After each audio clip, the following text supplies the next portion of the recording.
Guildhall Fantasy Coalition is one of the 3 sets of Guildhall Coalition that AG has released recently.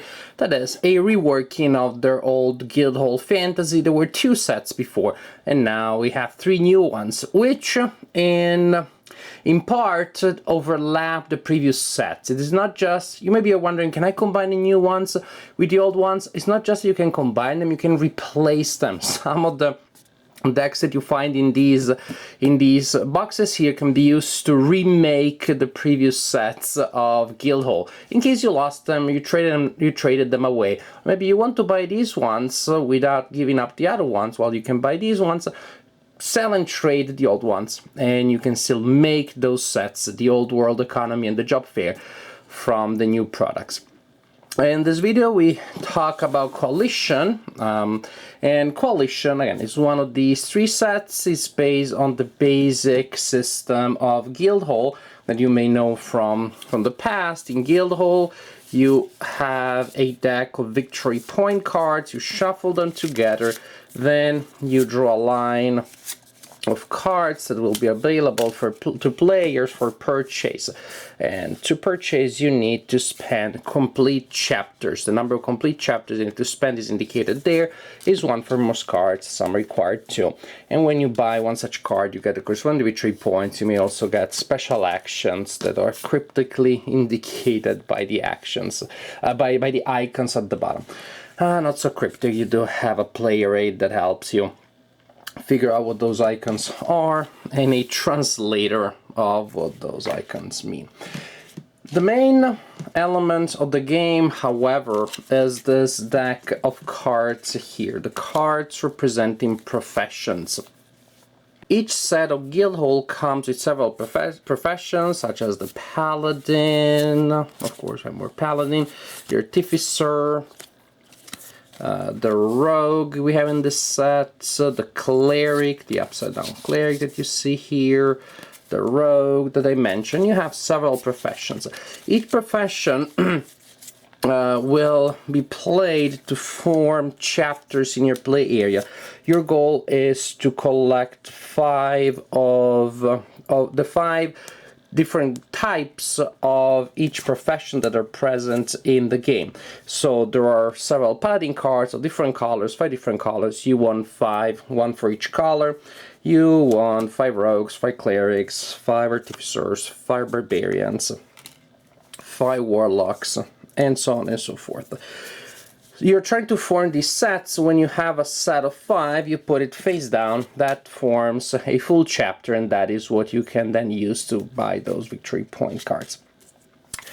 When it is your turn, you will probably have some cards in your play area, in your Guildhall, and some incomplete chapters that you're working on.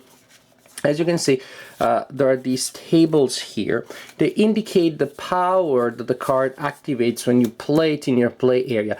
And the type of power and the intensity of the power depends on the number of cards of that type that you already have in your area there. So suppose I'm playing this card here and I don't have any other card of this type. When I play it, I can activate this effect here, which you can activate when you have 0 other cards in that area. If you already have 2 cards there that are forming a set of cards of that profession, like in this case, suppose that this is in my play area, then I'm playing this card here and I can activate the effects in the 2 line because I already have 2 of that profession in my play area, in my Guildhall. So that's neat, because the sets that you are building, as you build them, as they grow in size, they gain momentum, they get better and better powers. This is the key idea of the game. You play them here, you play in your cards in your play area, then you transfer them to your Guildhall, forming the sets. When you play them in the play area, you can activate effects. You form chapters of 5 that you use to buy those victory points, victory point cards. There are also other ways of getting victory points to specific game effects. The first player that gets 20 victory points is the winner of the game. As for the turn structure, exceedingly simple. During your turn, you have 2 actions that you can use to play cards in your play area and trigger effects, and the cleric incidentally gives you extra actions. You can use one of your actions to discard down to discard as many cards as you want from your hand, and then discard and then draw back up to 6 from the draw deck, or you can spend an action to buy a victory point card by discarding one of your completed chapters and getting one of those. These are really the 3 actions. Play a card, buy victory point cards, discard cards from your hand and get new cards. What really gives flavor to the game is the range of effects that are created by the various professions. And just to give you a sense, you also have these nice looking player aids. Yes, small print, and yes, it's not like a big player aid for each player, but first a big player aid that really covers all effects for all professions. That would be quite a large player aid. Probably would not fit in the small box and would still have small print. This way, you place the cards around and players pick them up and read them and put them back in a common area when needed, and after a couple of turns you get a sense of what the characters do. Barbarian, very aggressive. The lower level, you can discard a card from your Guildhall to destroy, discard a card from another player's Guildhall, and then you draw a card. Or, this is super powerful, you discard a card from your hand to discard a chapter from another player's Guildhall. So the player may have worked for quite a while to build a chapter which is almost completed. Barbarian goes in and does Barbarian Smash! And that's it, that destroys the chapter of the opponent. The cleric, which has an X on its card instead of a number like most other cards, that is so because the effect is not based on a specific number, but in general on whatever number of cards in your guild already are present. When you have the cleric, you draw a number of cards equal to the number of clerics in your Guildhall, and then you can take another action, which is cool. The paladin, this is a strange card. All players, including you, gain some victory point tokens. Well, that's what the paladin should do. I think of them as the good guys. They go around, give money to everybody, want everybody to be happy and smiling. But when they start getting more people in their Guildhall, they become powerful, I guess. They become drunk with power and they start actually stealing money from other players. Well, victory points from other players. So you take victory points from other players at higher levels. One paladin is nice, too many paladins, not so much. This card I like very much, allows you to simply take cards from the draw deck randomly and put them into your Guildhall right away. The Warlock allows you to place random cards from another player's hand into your Guildhall, or at higher level to inspect other players' hands and take cards. The Rogue allows you to swap cards between Guildhalls, or even to swap a chapter with a chapter in another player's Guildhall. So, neat stuff.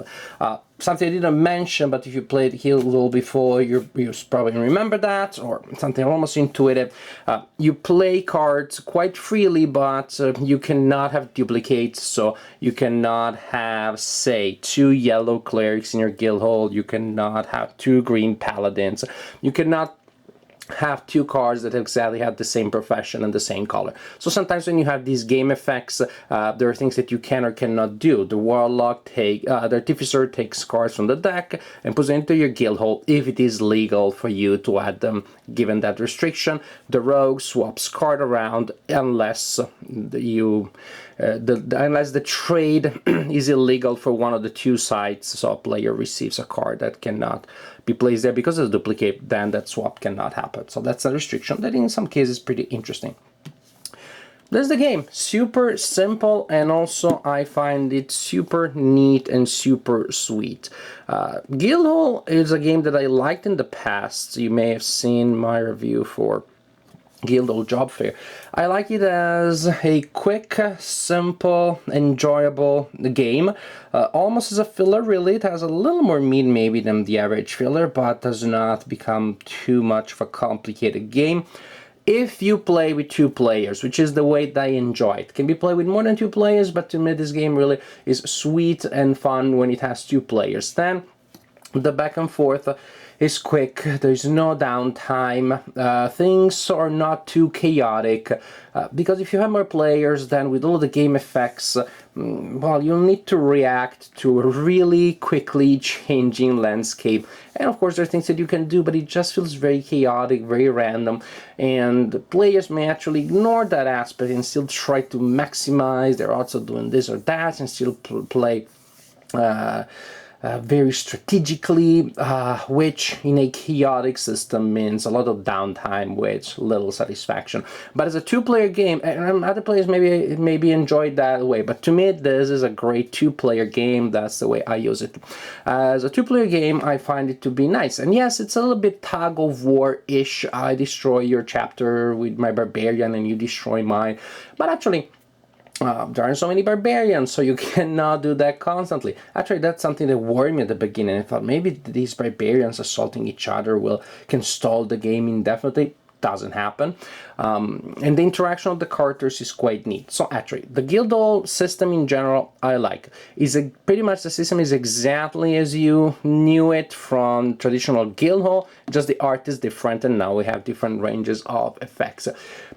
Do you need a fantasy version of the old Guildhall? I'm one of those people. I'm such a sucker for fantasy that, with few exceptions to me, most things that are good without fantasy in it, that already are good without fantasy in it, are even better with fantasy in it. This is one such thing. If I had Guildhall without fantasy or with fantasy, why not the fantasy one? So I like the fact that we have the fantasy option. I like the art, I like the flavor, the atmosphere.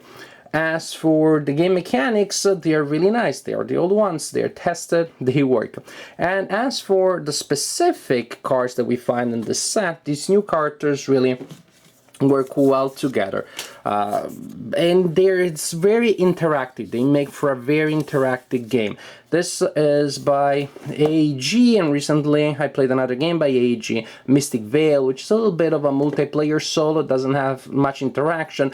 Then in a game night, first you play that game where everybody is buying their own cards and doing their own things, and then all of a sudden you play this game, which is a refreshing change of pace and perspective, because this one is highly interactive. You destroy stuff, you steal stuff, you draw cards, you give players victory points, and then you take them back. It's very interactive. I like the powers that allow you to take cards from various sources. You steal cards, you swap cards. Really highly interactive. And again, maybe with the other Guildhall sets that did not have so much interaction, did not allow you to mess up with other people's decks and hands. I mean, other people's hands and Guildhall so much, then maybe a higher number of players would be fine. But this, where you're constantly moving things around, to me, again, 2-player is the way to go. And as a 2-player game with players that do not mind a confrontational game, this is a really good option. May not be a play with your spouse game, because at least in my family, my spouse doesn't like confrontational games. So when we play 2-player games, it has to be a little more a mediated confrontation rather than I steal your stuff, destroy your stuff, take your stuff, mess up your stuff, destroy your projects, etc., etc., etc. That doesn't work very well in my household when we play a play with your spouse game. But in general, I find Coalition to be a nice implementation of the old Guildhall, of the previous Guildhall system. The system is still good. They didn't spoil it, they didn't mess it up in this implementation, and in general, and more specifically, the range of characters that you find in this game is one that is fun to play and one that works well synergistically, gives you an experience which is competitive and interactive and overall quite fun.